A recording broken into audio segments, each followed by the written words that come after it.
तो क्या बताते हैं, सुखदेव ने 84 भुगती बना पजावे खरवो, तेरी क्या बुनियाद प्राणी तू पेंडा पंथ पकड़वो हो।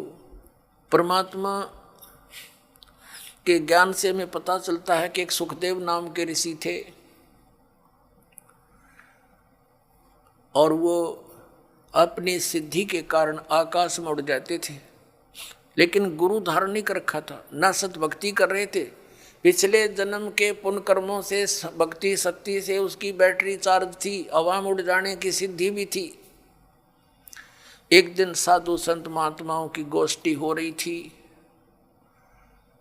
और उसको बताया गया, वो स्वयं भी भगवान विष्णु के लोक में गए थे। विष्णु जी ने उनको रिजेक्ट कर दिया था कि आप निगुरे हो, आपका गुरु नहीं है, वापस जाइए, गुरु बनाइए फिर आइए। फिर उसने अन्य संतों से डिस्कस किया तो सभी ने बताया कि सुखदेव जी आपने गुरु नहीं बना रखा, ये सबसे बड़ी भूल है तेरी। ये जो आप आज हवा में उड़कर चलते हो, इसी से आप ये सोच बैठे हो कि मैंने बहुत कुछ पा लिया, ये कुछ भी सांग नहीं है। जब गुरु नहीं बनाया था, गधे की योनि में जाओगे। जो ही उसको ये बात सुनने में आई तो उसने पिछले जन्म उसका एकदम सामने दिखाई दिया। फिर सुखदेव ऋषि ने बताया कि एक समय मैं गधे की योनि भोग रहा था, अंधा हो गया, मेरे मालिक ने छोड़ दिया, लठ मारे घर से निकाल दिया। चलता चलता एक पगडंडी की अटकल सी लगाता हुआ जंगल में वन में जा रहा था। आगे एक नाला आ गया, एकदम मेरे पैर उस नाले में गिरने लगे। मैंने सोचा छलांग लगा ले, वापस पैर नहीं आ पा रहे थे तो मैंने छलांग लगाई। वो भीड़ा सा नाला था, 2-2.5 फुट का, 3 का। तो मैं बीच में फंस गया, चारों पैर लटके आगे पीछे थे, उसके नाले की पटड़ियां पर अड़ गया। इक्का दुक्का व्यक्ति जावा था उस रास्ते से, बहुत दूर था नगरी से, तो वो मुझे निकाल नहीं सका, उसने चेष्टा भी नहीं की इक्के दुक्के व्यक्ति ने, और मेरे ऊपर के पैर रखे पार होने लगे, मेरी पुली बना ली। 10-15 दिन तक भुगत कर जीवन अंत हुआ। अब वो दुख याद आते हैं और भक्ति करता हूँ तो यहाँ परमात्मा भी याद दिलाते हैं कि सुखदेव ने 84 भुगती और बना पजावे खरवो, खरवा ने गधा। पजावे होते हैं ऊंचे ऊंचे, ये कुम्हार लोग बनाते थे पहले पुजावा, उसके ऊपर ईंटें बनाते जाते, ऊपर बाहर मिट्टी, उस राख को दूर नहीं डाल सकते क्योंकि और सथा नहीं था, उसी के ऊपर बनाते रहे तो बहुत ऊंचा हो जाता है। तो परमात्मा कहते हैं सुखदेव ने 84 भुगती बना पजावे खरवो, और तेरी क्या बुनियाद प्राणी तू पेंडा पंथ पकड़वो। तेरी क्या औकात है बोली आत्मा, तो ये रास्ता पकड़ जो मोक्ष मार्ग है, इस मनुष्य जीवन को नष्ट ना करे। अब यहाँ आदरणीय गरीबदास साहिब जी बता रहे हैं, परमात्मा कबीर जी की तरफ संकेत कर रहे हैं। नर से तू पशुआ की जय गद्दा बैल बनाई, ये 56 भोग कहा मन बोरे, कहीं कुरडी चरने जाई। ओए पुणात्माओं, इन सत्संग के वचनों से ये अज्ञान का जामा बैठ गया हमारे हृदय में।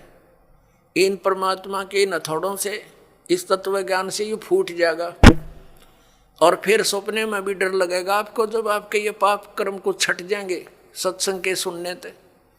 पाप गणे बढ़ गए इसलिए हमारा यकीन ना होता जो संत बताती है साची होगी, क्योंकि संत साची ही कहा करते हैं। अब आज हम कितना सुंदर आहार करते हैं, और एक छोटे से काम बिना, परमात्मा के नाम बिना, काम करते करते भक्ति करो, चलते फिरते भक्ति करो, ये विधान है। हठ योग कहीं नहीं लिखा किसी सदग्रंथ में। ये हठ योग करते हैं सुबह शाम 2.5 घंटे, ये अपना कर्म बिगाड़ रहे हैं। किसी भी सदग्रंथ में हठ योग करने का विधि नहीं है। अपना काम भी करो और राम भी भजो। नाम उठत नाम बैठत नाम सोवत जागवे, नाम खाते नाम पीते नाम सेती लागवे। फिर क्या बताते हैं भगवान, अपने आत्माओं, इस दास का जन्म एक किसान परिवार में हुआ और अब वो पुरानी बातें याद घड़ी आने लगी जब ये ज्ञान समझ में आ गया। हमारे एक बैल था और उस बैल के पिछले खुरों में इतनी लंबी 1.5 इंच की कील घुस गई और पता लगा नहीं। हाली उसको खेतों में ले गया, सारा दिन हल जोता, इतनी लंबी कील लगी, रात्रि सुबह वक्त से लेकर गया था। पैर में लंग घनी करे बैल, लेकिन रोका नहीं सारा दिन। किस दृष्टिकोण से नहीं रोका कि कई बार बैल के नस पे नस चढ़ जाती है, तो सलाह दिया करते थे उस समय से ये हकीम होया करते कि बैल को ऐसा कोई झटका वटका लग गया होगा जिस कारण से ये लंग कर रहा है, लंगड़ा हुआ है, तो इसको रोकना नहीं चाहिए, काम लेते रहना चाहिए, इसी से ठीक होगा, नहीं तो ये सुन्न हो जाएगा पैर। इस दृष्टिकोण से आली ने सारा दिन प्रयोग किया, उसको रोका नहीं। शाम तक उसका पैर सोजस होगी, स्वेलिंग होगी, और घर पे आ गया जैसे तैसे 3 टांगों को रखता हुआ, और आते ही बैठ गया, ना कुछ चारा चरा, ना खाया पिया, कुछ भी नहीं, और उठा नहीं। सुबह उठाने लगे तब मुंह खोल लिया और गिर गया बुरी तरह, पैर सूज गया। ऐसे हकीम होया करते उस समय। कोई बुलाया, उसने देखा वो इसकी सोजस आ गई, ऊपर घुटनों तक, गोडे तक सूज गया पैर, सोजस होगी। तो उसने बताया कि इसके गोडे में बा आ गया, घुटने में बैल के कील लाग गई खुरों में, ट्रीटमेंट घुटने पर होना शुरू हो गया। मालिश करें, उसका पट्टी बांध दी। अब पहले तो वो अफलातून पाक रहा होगा जब मनुष्य था, उसने सोची भी ना होगी अब बिजली गिरेगी तेरे ऊपर। अब बोल कर बता नहीं सकता कहाँ दर्द है, क्या पीड़ा है। 1 महीने तक भुगता रहा, खावे पीवे कुछ नहीं, आंखों से पानी गिरे। 1 महीने के बाद फिर वो अपने आप पक के फूट गया रिस, उसमें से वो मवाद निकलना शुरू हुआ। जब ध्यान गया, अरे तेरे की खोर, ये तो यहाँ कोई डिफेक्ट है। फिर दिखा किसी को, उसने साफ सूफ करके एक चिमटी सी तो देखो कील निकाली इतनी लंबी, तब राहत मिली उस प्राणी को। अब परमात्मा याद दिलाते हैं, कबीर जिव्या तो वाए बली जो रटे हरि नाम, नहीं तो काट के फेंक दियो ये मुख में भलो ना चामे। परमात्मा कहते हैं जीव तो वाए बली, जो भगवान का नाम से मन जाप करे, उसका गुणगान करे, नहीं तो इस चाम की कोई आवश्यकता नहीं, इस मुंह में इसने काट के फेंक दो, इससे अच्छा तो पुण्यात्मा सत साधना ना करने तो यह जुबान छीन ली जाएगी हमारी, हम बोल के बता नहीं सकते। अब वो बातें दास का याद आने लगी जब परमात्मा का यू ज्ञान समझ में आया, ये आंखें खुल गई, रात की नींद गई, दिन की चैन समाप्त हो गया था। जब तक ये साधना नहीं मिली, और मिलने के बाद फिर सिर दर्द की बाजी ला दी, समझा है तो सिर दर पाऊं, भौर नहीं रहे सादा।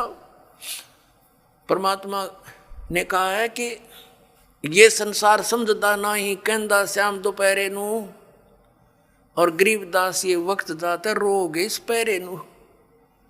इस समय ने याद करके रोया करोगे।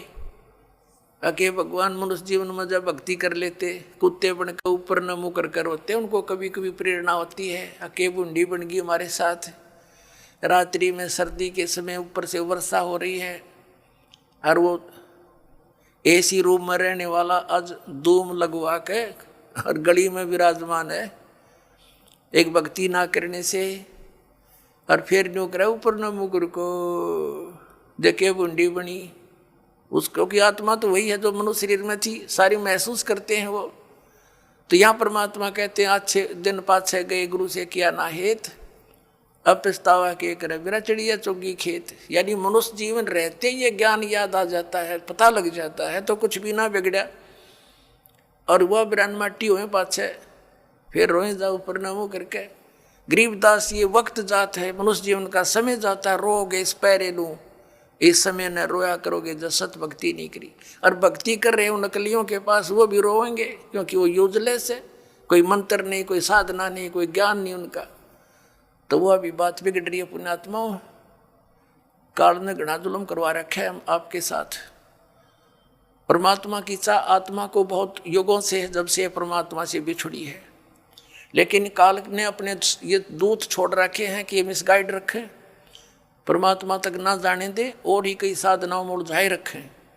ये तो दयालु आते हैं, अपनी समर्थता से हमें इस मार्ग को याद दिलाते हैं और इस पर दृढ़ करते हैं। ना काल इस पर होने ना दे, 100 मन में खरपतवार पैदा कर देता जब सत्ज्ञान सुनता है, और जब अज्ञान सुना करते नो आराम से बैठे रहा करते। जो भी कोई कहता सारी साची, और सत शुरू होती है तो ये झूठी लगती है, क्योंकि हमने अज्ञान गणा सुन रखे। अब साधना करते हैं तो गलत करते हैं। क्या बताते हैं परमात्मा? प्रेत शिला पे जा विराजे पितरों पिंड भराई, बोड़ श्राद्ध खान को आए ये काग भये कल माही। परमात्मा कहते हैं प्रेत शिला पे जा विराजे, भूत बन गए भूत, ये गलत साधना करके, और फिर पितरों पिंड भराई, फिर पिंड भरवाए, और बोर श्राद्ध खान को आए काग भये कल माही। पुण्यात्माओं ये सरहद निकालते हैं, ये कहाँ से लिया इन्होंने ये जुगाड़? जबकि वेदों में मना है कि श्राद्ध नहीं निकालने चाहिए।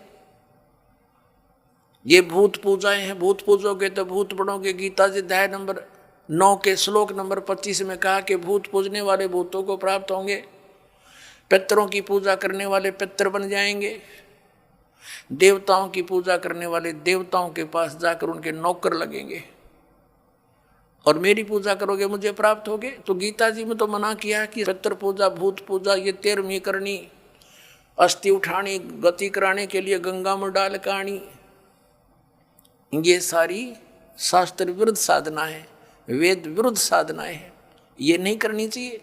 अरे हमारे धर्मगुरु इन नवगाटा जुड़वा रहे हमारा कि श्राद्ध निकालो, 17वीं 13वीं करो। अपने आत्मा परमात्मा कहा करते हैं, रे भोड़ी सी दुनिया सत्य गुरु बिन कैसे सरिया, रे भोड़ी सी दुनिया सत्य गुरु बिन कैसे सरिया। अपने लला के बाल उतरवावे देख के चीना लग जइया। एक बुढ़िया लेकर जागी अपने पोते या पोती ने, कहाँ गुड़गांव में आड़ी पे, अपने इष्ट धाम पर ले जाते हैं जहाँ पर भी, और वहाँ नाई बैठा होता है। और इन अज्ञानी धर्म गुरुओं ने हमारे को ये सलाह दे रखी है कि पहले बाल बच्चे के अपने माता के ऊपर उतरवाने चाहिए इष्ट धाम पे। अब वह बुढ़िया जाती है पोता पोती ने लेकर, साथ में पुत्र वधू, और वहाँ नाई बैठा होता है। उसको जा करके वह बुढ़िया कहती है कि रे नाई के भाई मेरे पोते के बाल काट दे। अब बाहर अगर 5 रुपया में काटता होगा ना नाई, उस इष्ट दाम पर 10 रुपये लेगा डबल। अब पता इसने मेरे बिना कोई काटनिया नहीं, इसके डबल तो लेगा। और फिर बुढ़िया न्यू कहेगी भाई काट दे जल्दी सी मोटे मोटे, और न्यू कहेगी बेटा देख जा, अरे भाई नाई के ध्यान रखिए मेरे पोते का कच्चा सिर है, कदे इसका कैंची ना लाग जा, धीरे धीरे देख धीरे धीरे भाई। अब परमात्मा कहते हैं अपने लला के बाल उतरवावे, और इतनी चिंता कि कदे कैंची ना लग जाइया, और एक बकरी का बच्चा लेके उसका गला कटैया रे भोड़ी सी दुनिया। वो भी तो किसी का बच्चा था जो तो बलि चढ़ाने जा रही है, और अपने बच्चे का इतना दर्द कैंची भी ना छू जा। परमात्मा कहा करते जैसा दर्द आपने हो ऐसा जान बिराने। अब फिर वो बाल लेकर बुढ़िया क्या करेगी, उसमें मंदिर में चढ़ावेगी भगवान की मूर्ति पे, और वो बूढ़ा पुजारी बैठा होता है, वो उसी से में उठा के उनने और एक थैले में डाल देगा बोरी में, और जब वह बोरी भर जाएगी श्याम ने उसने उठा के कुरडिया पे फेंक आवेगा, और कौन सा बैंक में जमा कराओगा उसने बाहर फेंकने उठा के ने। तो परमात्मा कहते तुम यही कटाओ और इन्हें यही फेंक दो, इसका कोई यूज नहीं, मूर्ख बना रखा तुम्हारे, धंधा खोल रहे हैं लोग। अपने लला के बाल उतरवावे देख कैंची ना लग जइया। एक बकरी का बच्चा लेके उसका गला कटैया रे भोड़ी सी दुनिया। सतगुरु बिन कैसे सरिया रे बोड़ी सी दुनिया, सतगुरु बिन कैसे सरिया। कच्चा पक्का भोजन बनावे फिर माता धोकने गैया, कच्चा पक्का भोजन बना के फिर माता धोकने गैया। उस माता ऊपर कुत्ता मुते वो क्यों ना मर गैया रे भोड़ी सी दुनिया, गुरु बिन कैसे सरिया रे भोड़ी सी दुनिया, गुरु बिन कैसे सरिया। अब हमारी दादी जी माता दुखवाया करती हमारे थे, हमारी काकी ताइयों से माताओं से कहती ए पौधे मोटे मोटे गुड़ के हुआ रोट, और वो थोड़ी देर करती न धर दे न काचे पाके, उन्हें पता था कुत्ता न खाने और कुर्सी माता उड़ा जिम्मेगी।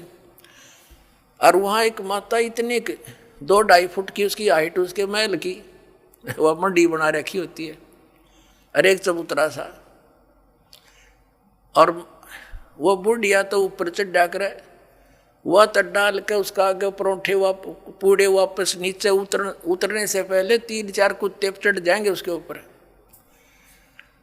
पहले तो उस माता के उस भोजन न खाएंगे और चलते समय उसकी चोटी में धार मार खाओगे।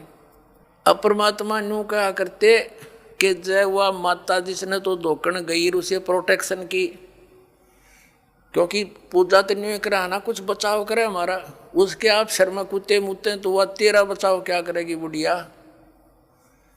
अब परमात्मा क्या बताया करते, परमात्मा क्या बताया करते, आप पे लिपे आप पे पोते और आप पे बनावे ओई, और उस पर बुढ़िया फिर पोते मांगे।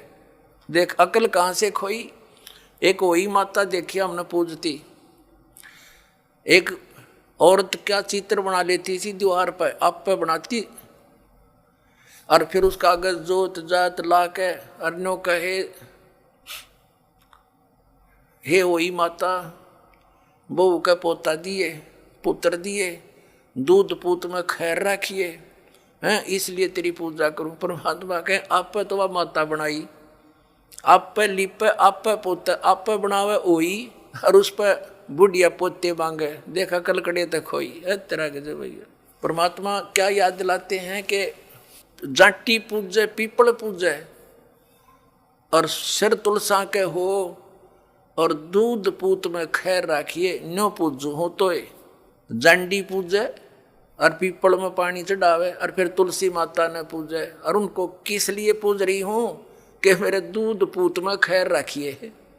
बता अकल देखो हमारी, ये हमारे धर्म गुरुओं की गाइडलाइन थी हमारे को। ये शास्त्र विदिता का मनमान्य साधना करवा के सारे भूत बनवा दिए। फिर क्या बताते हैं परमात्मा, जीवित बाप के लट्ठम लट्ठा और मुए गंग पुचैया, और जब आवे आसुज का महीना और वो कौवा बाप बनैया रे बोड़ी सी दुनिया, सतगुरु बिन कैसे सरिया। जैसे जीवित बाप के साथ तो खेचा तानी रखे निकम्मी आत्मा है, और मरने के बाद फिर उसकी गति के लिए चलेंगे कहाँ से। देखो पुण्यात्माओं, ये हमारे धर्म गुरु कहाँ से गति कराने लगते हैं मृत्यु के उपरांत। पहले तो यूँ कहेंगे कि अस्थि उठाओ और गंगा में प्रवाह कराओ, इसकी गति हो जाएगी। अच्छा क्या करते हैं, एक व्यक्ति नाम ना ले हुआ था, उसकी पत्नी ने नाम ले रखा था।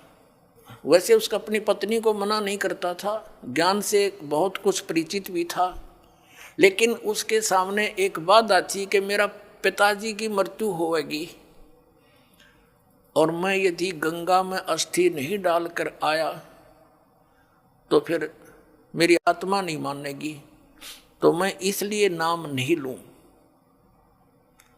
एक दिन वो बता रही थी उसकी पत्नी कि मेरे तायसरे की मृत्यु होगी, यानी उसके ताऊ की, और वो लेकर गए उसकी अस्थियों को गंगा घाट पे।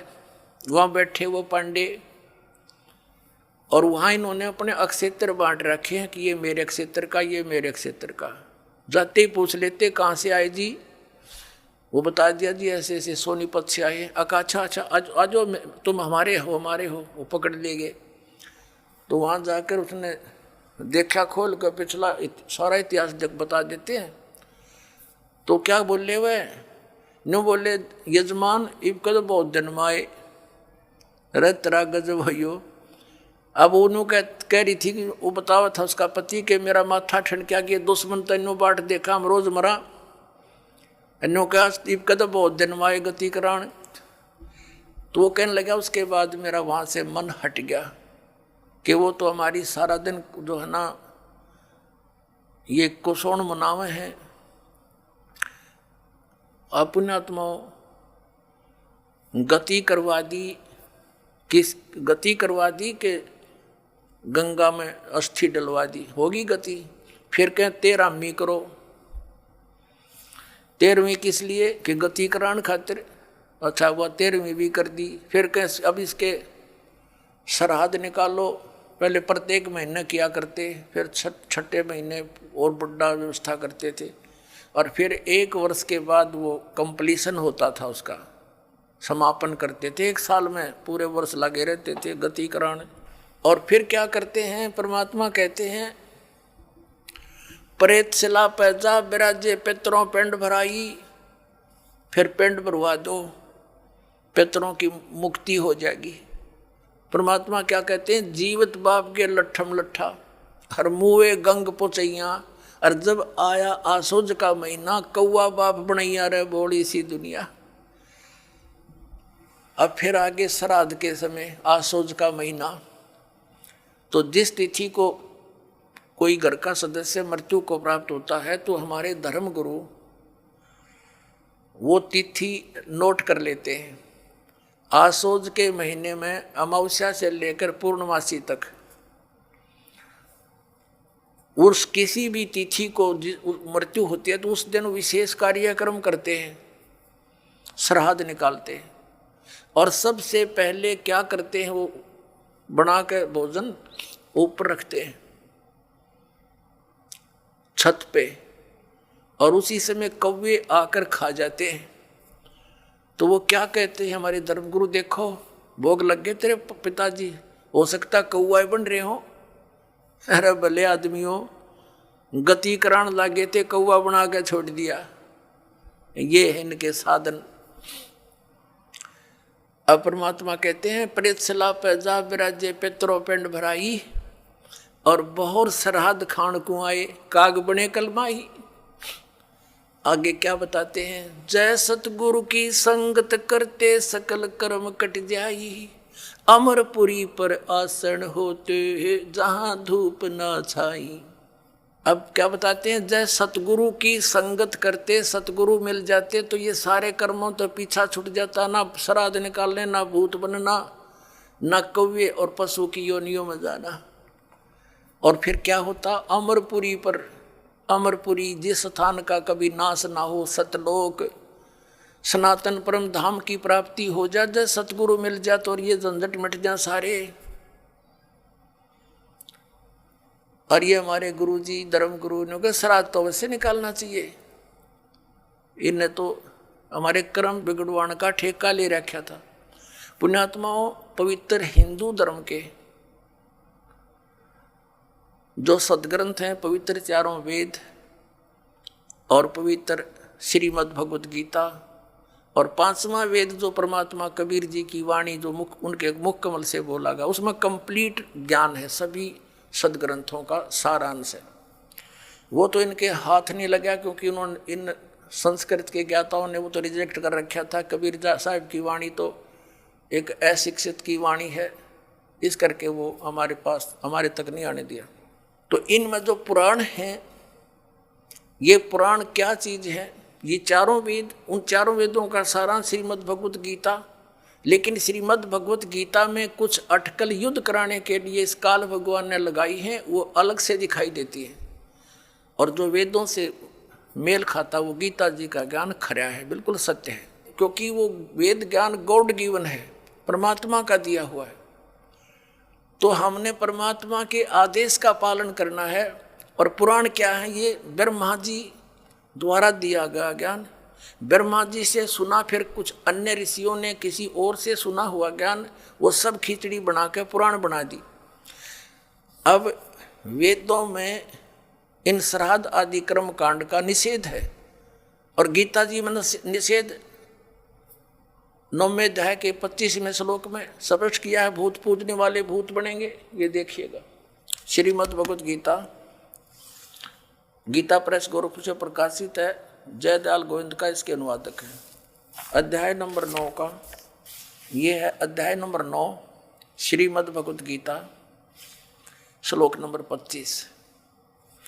देवताओं को पूजने वाले देवताओं को प्राप्त होंगे, पितरों को पूजने वाले पितरों को प्राप्त होते हैं, और भूतों को पूजने वाले भूतों को प्राप्त होते हैं, और मेरा पूजन करने वाले मुझको ही प्राप्त होते हैं।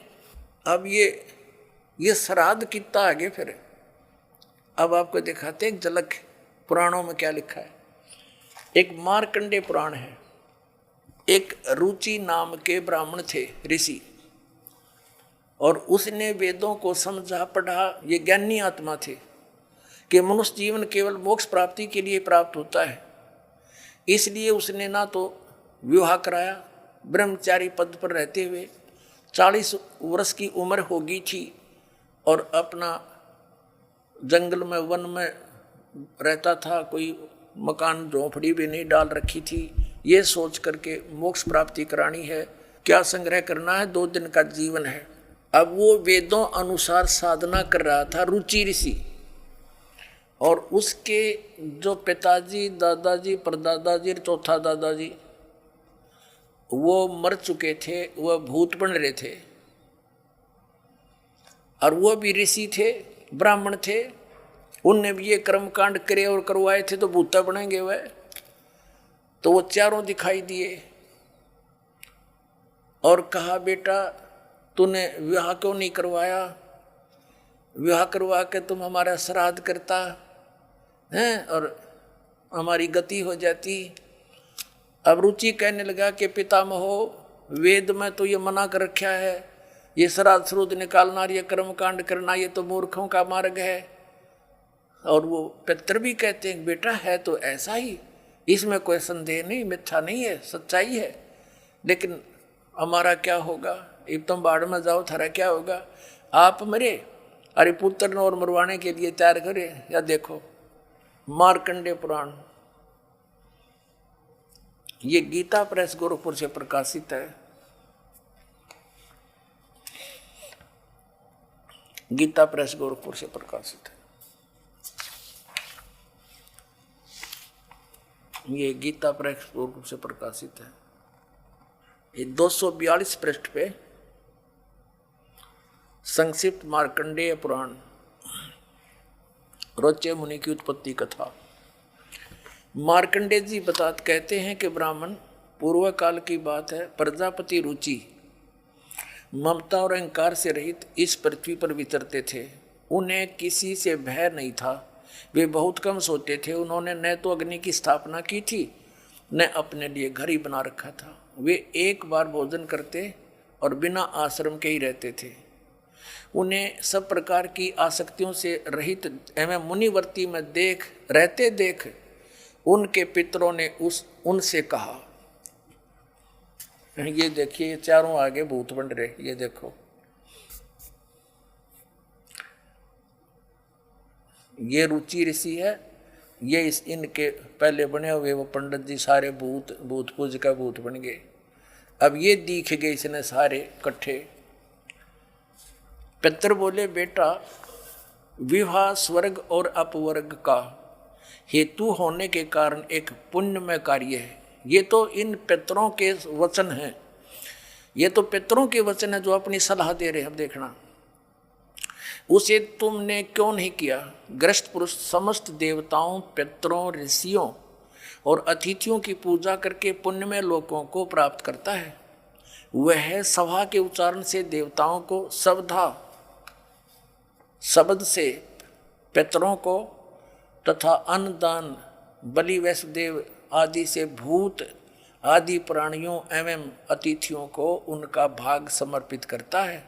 बेटा हम ऐसा मानते हैं कि गृहस्थ आश्रम को स्वीकार न करने पर तुम्हें इस जीवन में कलेश पर कलेश उठाना पड़ेगा तथा मृत्यु के बाद और दूसरे जन्म में भी कलेश ही भोगना पड़ेगा। रुचि ने कहा, पितरगण, परिग्रह मात्र ही अत्यंत दुख एवं पाप का कारण होता है तथा उसे मनुष्य की अधोगति होती है, उससे मनुष्य की अधोगति होती है। यही सोचकर मैंने पहले से स्त्री संग्रह नहीं किया। अब यहाँ देखो, पितर बोले, बेटा जितेंद्रिय होकर आत्मा का प्रक्षालन करना उचित है, किंतु तुम जिस मार्ग पर चल रहे हो वह मोक्ष मार्ग है। बता, इसने तो घटिया मान रहे मोक्ष मार्ग ने कि तुम जो कर्म कर रहे हो जिस मार्ग पर चले तो मोक्ष मार्ग है। हरिभ हम बतावांगे पितृवर्ण का मार्ग। देखिए, रुचि ने पूछा, पितामहो, वेद में कर्म मार्ग को अविद्या कहा गया है, जो तुम सलाह दे रहे हो वो कर्म कांड, श्राद्ध श्रुद्ध निकालना, पितृ पूजना, वो तो मूर्खों की विद्या, अविद्या का है, मूर्खों का सलाह कही है। फिर क्यों आप लोग मुझे उस मार्ग में लगाते हैं? पितर भी कहते हैं, पितर बोले, यह सत्य है कि कर्म को अविद्या ही कहा गया है, इसमें तनिक भी मिथ्या नहीं। फिर थारा सिर बच गया, फिर क्या रह गया बता भाई? ये हमारे पुराणों में लिखा है। अब इस बात को पितर भी मानते हैं। आप जो साधना करें तो मोक्ष मार्ग है, और आप फिर उसको सलाह दे रहे हैं भूत पूज, श्राद्ध निकाल, ब्याह करवा, अरे यो नरक मार्ग है। और आप भी मानते हैं कि आप जो मार्ग अपना रहे हो तो मोक्ष मार्ग है। और रुचि कहता है वेद के अंदर तो इसको अविद्या मूर्खों की साधना बताइए, तो पितर भूत पूजना, श्राद्ध निकालना, और पितर स्वीकार भी कर रहे हैं, कहाँ ऐसा ही है, इसमें कोई मिथ्या नहीं। फिर ये बकवाद गढ़ रखी, अगर मुगरुम ऐसा कर ले, पितर ऐसा कर देते हैं, पितर पुत्र दे देते हैं, टट्टू दे देते हैं, आपा भूखे मरे। बतावे, एक थोड़ी सी झलक दिखाते हैं आपको इसी मार्कंडे पुराण में। इन कहाँ से ले रखे ये श्राद्धा के सिलसिले?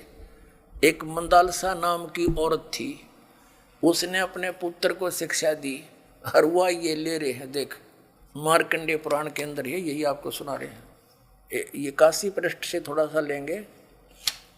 मंदालसा बोली महाराज, ये मंदालसा ज्ञान देती हुई आ रही है। मंदालसा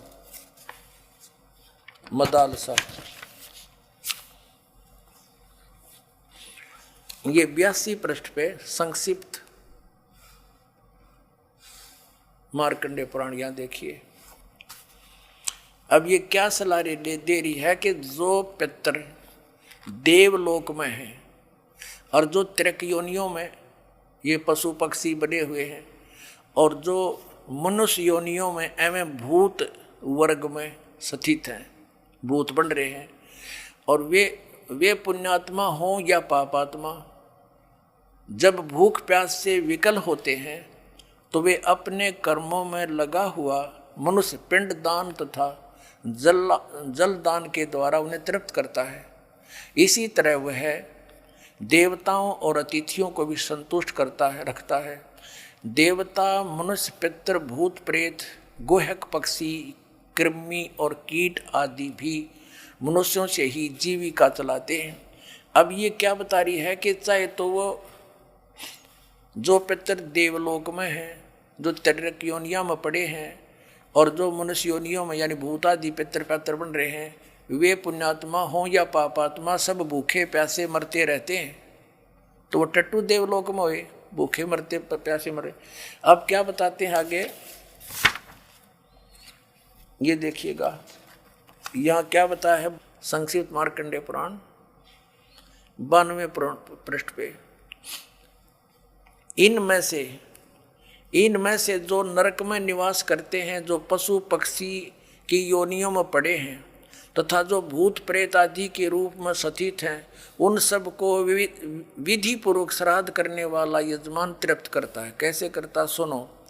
मनुष्य पृथ्वी पर जो अन्न बिखेरते हैं, उनसे पिशाच योनि में पड़े पितरों की तृप्ति होती है, जो जमीन पर दाने डाल देते हैं। बेटा, स्नान के वस्त्र से जो जल पृथ्वी पर टपकता है, उससे वृक्ष योनि में पड़े हुए पितर तृप्त होते हैं। जो रूख वृक्ष बन गए उन नन्यों का ना का जो वस्त्र ने छोड़ दिए ना, वो वृक्ष योनि में पड़े हुए तृप्त हो जाएंगे। अरे भले आदमी हो।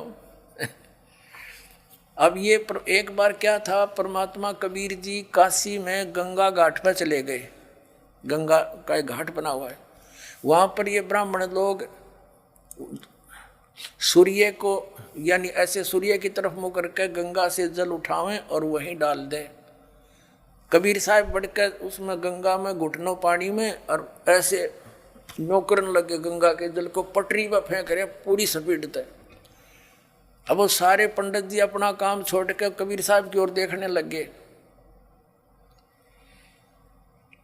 कहने लगे वो कबीर ये क्या कर रहा तू? कबीर जी बोले आप क्या कर रहे हो? मैंने ना पूछा, तुम क्यों पूछ रहे हो मेरे से? पहले आप बताओ आप क्या कर रहे हो? कि हम अपने पितरों को स्वर्ग में जल भेज रहे हैं। ये हम यहाँ जल डाल रहे हैं ना, ऐसे मंत्र बोलकर ऐसे सूर्य की तरफ मुकर के, ये वहाँ स्वर्ग में हमारे भूखे प्यासे पितरों को जल प्राप्त होगा। परमात्मा बोला मैंने एक बगीची लगा रखी अपनी झोपड़ी के आगे और मैं उस बगीची को सींच रहा हूँ। फिर मंड के करड़े हो गए। तो वो कहने लगे रे भोले आदमी इतनी दूर कैसे जाएगा जल? ये तो यहीं पड़ा है। वो तेरी झोपड़ी के आगे बगीची जो छोटी सी लगा रखी वो कैसे सिंचाई होगी इससे? कि एक लाखों किलोमीटर दूर मील दूर तुम्हारे पितरों को स्वर्ग में ये पानी मिल सकता है, तो ये 2 किलोमीटर पर क्या दिक्कत आएगी इसको?